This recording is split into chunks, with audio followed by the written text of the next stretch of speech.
When it comes to lifting weights at the gym to build muscle, whether you're new to lifting or you're already an intermediate or advanced lifter with some experience under your belt, it's important to pick the right amount of weight to lift. The question is, what is the right amount of weight to lift? How can you know if you're lifting too heavy? How can you know if you're lifting too light? Those are good questions to ask, as either lifting too heavy or too light could lead to potentially building significantly less muscle compared to if you were lifting at the sweet spot amount of weight. In this video, while showing you footage from my latest full body gym workout, I'm going to share with you a simple 3-part guide for how you can pick how heavy to lift at any given exercise to ensure that you're on the path to building muscle. Before we get started, if you find the video to be helpful, please consider hitting the like button and subscribing to the channel. It really helps me out. Okay, let's get into it. The first guideline is to pick an amount of weight you know you can move with good technique. This begs the question, what exactly classifies moving with good technique? Well, good question. Here's a set of clear criteria points. 1, it means you have the capacity to move with a controlled tempo. There's some room for variation with this, but generally speaking, that means moving somewhere between 1 to 6 seconds on the eccentric and faster and more explosively on the concentric, but still with control. A simple guideline with that is if it visually looks and feels like you have control over the speed of each rep, then you're probably good. If the weight is super heavy to the point where the only way you can confidently move it is to allow it to move explosively fast, again, simply because that's the only way you can move it, then the load is probably too heavy. An example of this might be on the bench press.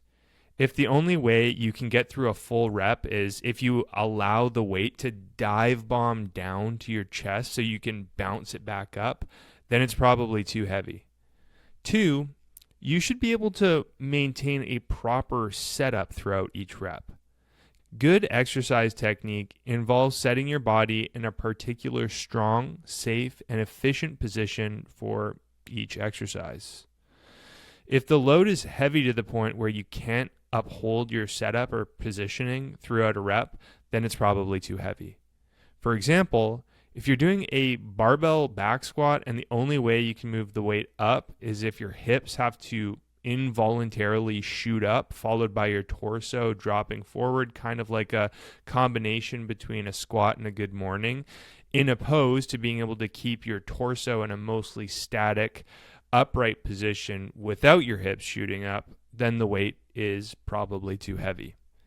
And a third criteria point, with the amount of weight you're lifting, you should have the capacity to move with a full range of motion. Moving with a full range of motion means moving through your joints' full capacity for movement without impairing your exercise setup or positioning in the process. When doing a leg press, for example, that means moving the load as far down as possible where you get maximal knee bend, but without your lower back coming up much from the pad.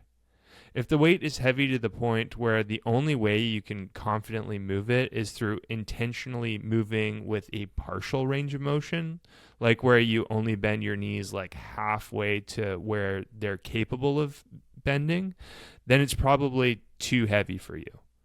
As a caveat to this, there might actually be some instances, especially for more advanced lifters, where it might be a smart strategic decision to choose to train at partial ranges of motion, but for most lifters who aren't advanced, picking loads where you can confidently move with a full range of motion is ideal. Now, this all begs another question. Why is moving with good technique so important? Though it might seem obvious to many of you, for some it isn't, especially considering there seems to be a common yet not entirely true outlook that lifting heavy is what builds muscle. Using that logic, some might reason that moving loads that are super heavy in sacrifice of moving with good technique might be a good strategic decision to build more muscle? Well, the answer to why moving with good technique is important is twofold. The first part, the obvious part, is if you're moving to where you aren't able to move with good technique, you risk injuring yourself. Like, you big time risk it. And second, because you'll build more muscle for moving with good technique compared to with bad technique, plain and simple. Yep, by lifting as heavy as you can with good technique, you'll be stimulating for more muscle growth compared to if you're lifting as heavy as you can by whatever means necessary, or in sacrifice of moving with good technique. All right, let's move on to the second of the 3 guidelines. Pick a load that's challenging to the point where by the time you get to the end of the set, you either reach your point of failure or you get very close to it at whatever your chosen rep range is. So a couple of points on this. First, if you're wondering about what your chosen rep range ought to be, I'm going to get to that in a few minutes, so let's just bookmark it for now. Second is knowing what it actually means and feels like to reach failure or to get very close to it. Without making this too confusing, I think it's important to quickly note and explain what the 3 different types of failure are. There's technical failure, mechanical failure, and volitional failure. Technical failure means getting to the point where you can no longer finish another rep with proper form. For example, if you get to the point where your setup or positioning falls apart, you can't move with a consistent range of motion, or your rep tempo becomes abruptly uncontrolled, then you would be past the point of technical failure. Mechanical failure or absolute failure is where the muscle or muscles involved in the exercise can no longer move. No matter how hard you try to move them, they're just too tired and too fatigued. And volitional failure is essentially when the mind fails apart from technical or mechanical failure. Like when the burning sensation, the metabolic stress buildup becomes so mentally unbearable that you can no longer do another rep, even though maybe you could, technically speaking, have the capacity to squeeze up another rep or 2. Your muscles could technically handle it. Performing certain exercises and targeting different muscles increases the likelihood of which of those 3 types of failure you'll run into. For example, a fixed isolation exercise like leg extensions will likely leave you more able to get to the point of reaching mechanical failure, absolute failure, where you get to the point of your quads no longer being able to move anymore. They just get too tired. A technical multi-joint compound exercises, on the other hand, like barbell back squats as an example, would likely leave you with a greater chance of reaching your point of technical failure, where you get to the point of no longer being able to perform another rep with good technique, before you get to the point of mechanical failure, where your quads and glutes become or are clearly the limiting factor or the limiting point of the set. Volitional failure can be reached with any exercise from my experience, as again, it's more of a mental failure point than anything, where maybe you feel you need to stop the set because the difficulty of enduring the tension on your muscles is just too unbearable, even though technically speaking, you could squeeze out more reps. In a perfect world, the ideal would probably be to hit all 3 types of failure at once, but in reality, that's not usually what happens. When it comes to picking how heavy you lift, the weight should be heavy enough to lead you to the point where you reach one or more of those types of failure by the time you get to the end of the set. So if picking a set number of reps, say 8 to 12, and you get to the end of the set still with several more reps left in the tank before reaching any of those 3 kinds of failure, then you would almost certainly benefit from lifting heavier to effectively build muscle. This brings us to the third part of my set of guidelines for how to pick how heavy to lift. Lift an amount of weight that you can move both with good technique and to a close proximity of failure at an appropriate rep range. Stimulating for muscle growth can be done from taking a set of anywhere between 5 to 30 reps to or very close to failure, maybe even outside of that rep range a little bit. That being so, some specific muscles and some specific exercises might be better trained at different rep ranges somewhere between those 5 and 30 reps. So, how can you know what the best rep range is for a given exercise or for a given muscle? Good question. And to be upfront, it's not a perfect science. And there can be some variability between unique individuals as to what might actually be quote unquote best. Here are some super general guidelines though to help point you in the right direction. Single joint isolation exercises are often best performed at mid to high rep ranges, say doing sets of 10 to 30 reps, somewhere in there, compared to doing heavier sets of, say, 5 to 9 reps. Since only a single joint is involved, loading heavier for many people might lead to an unfavorable amount of wear and tear to the joint that's involved. On the flip side, if only a single joint is involved, usually that means only a single or very small group of muscles is involved, allowing you the capacity to focus in on more of your mind-muscle connection without your cardiovascular system being much at risk of being the limiting factor before your muscles are. So this is perfect for mid to high rep ranges. A good example of this would, again, be leg extensions. Mid to high rep ranges seem to intuitively work great for most people, where lower rep ranges might lead to the knees getting a bit more beat up than most would like. Multi-joint compound exercises like barbell back squats that might lead to the cardiovascular system being the limiting factor before your target muscles are probably are best performed at lower to mid rep ranges. Since multiple larger joints are involved, they are often able to tolerate heavier loading, which works great for lower rep ranges. And since muscle growth comes from stimulating your muscles, not your cardio system, ensuring that your muscles are the limiting factor over your cardio system is ideal. So when doing squats, perhaps heavier sets of, say, 5 to 10 reps might be better as a generalization compared to sets of somewhere between 11 to 30 reps for that reason. Not every compound exercise is overly taxing on the cardiovascular system, though, at least not for every individual.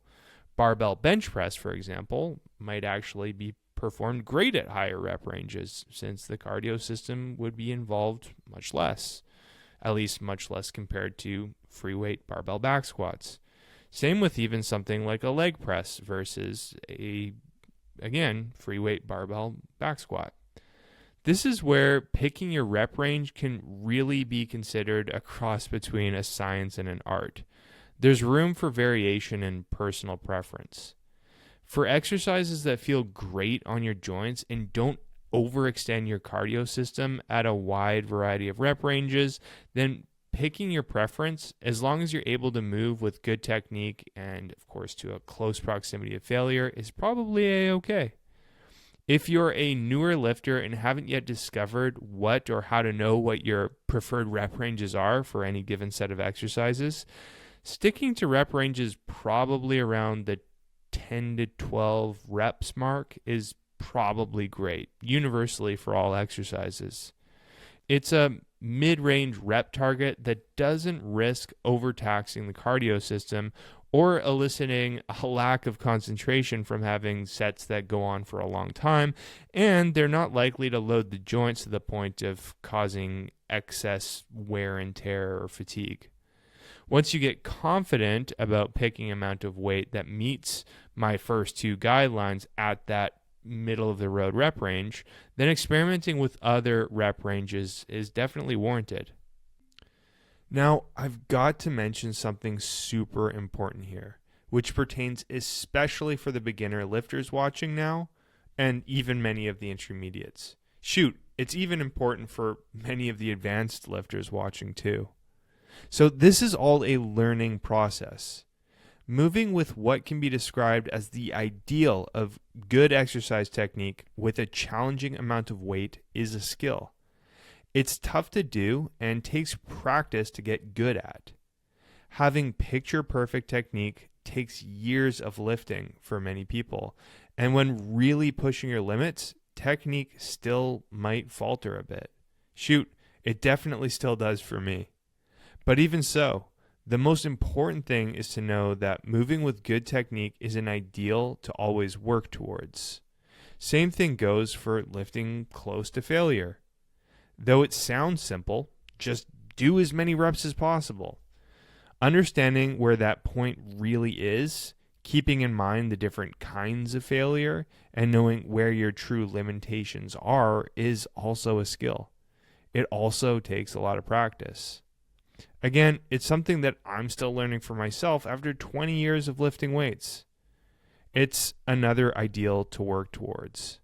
So if you're ever questioning your ability to move with good technique and to reach true failure at the amount of weight you're lifting, my best advice would be that it's okay if it's not all perfect.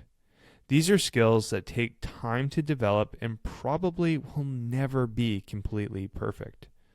The most important thing is that you work towards them and understand they are ideals to set your sights on. And there you have it. My 3-part guide and explanation for how to pick how heavy to lift for any given exercise to ensure that you are building muscle. With those 3 guidelines being: 1, pick a weight that leaves you able to move with good exercise technique. 2, pick a weight that leaves you reaching failure or near failure by the time you get to the end of your chosen rep range. And 3, pick a weight that leaves you both able to move with good exercise technique and to near failure at an appropriate rep range. At this point, I'd love to know your feedback. Let me know your questions, comments, and insights in the comment section below. Before this video comes to a close, I want to quickly let you know about the work that I do.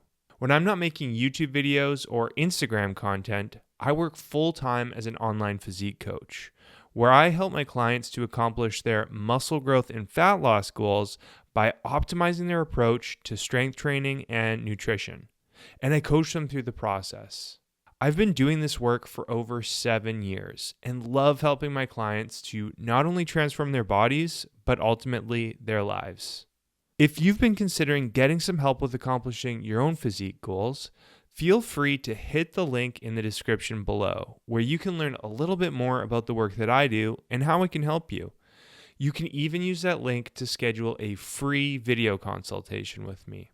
If you have any questions about my coaching or how I can help you, just email me at sam@jadeathletics.ca. Thanks so much for watching, and I'll see you in the next video.